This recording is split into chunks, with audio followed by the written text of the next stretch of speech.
Yeah. Yes. So tell me this. There is the you're presenting on white generational differences at the workplace, and you're researching black generational differences for your dissertation. Contrast the two. Just pick any era and tell me what you see as a difference.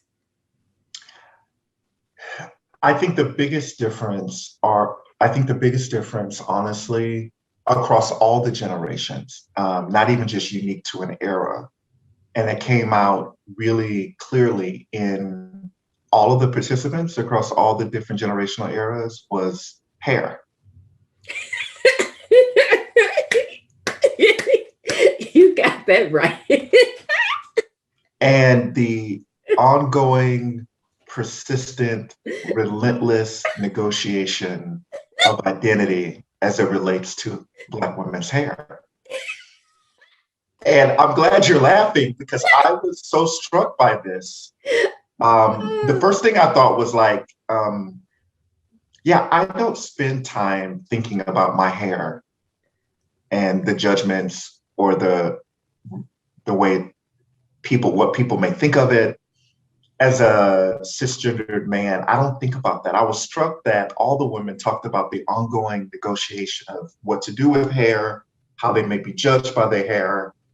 One of my participants called out being in a board meeting or some meeting where a woman made a comment about her hair being different than last week and how it had underwent a radical transformation over the weekend. Like, I don't know if it grew in length or something, but she was shocked and I think embarrassed by that public recognition of her hair by someone who wasn't Black. And I think I write in my dissertation that, what's unique to Black women, as evidenced by the consistency of all these stories, was that Black women in over and over negotiate identity in a variety of ways that other groups don't and other people don't. And so to be able to name that, identify that, and give that visibility, and there's tons of, and this was in 2009, 10, so this is like a decade ago. And there's been a lot of like documentaries and writings about hair, and I think we talk about it very normally and casually, but at the time, I hadn't thought about it in that same way. One, I think I'm privileged because as a man who wears my hair pretty short, I don't have to think about those things and have never thought about negotiating it in the same way.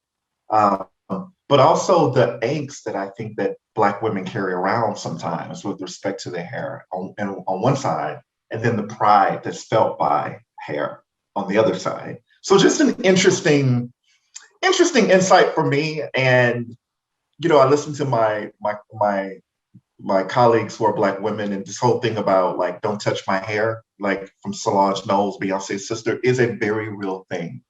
Not just physically, but symbolically, culturally. It's a thing, and I think people need to know that. Okay, so let's take this to the workplace because Mm.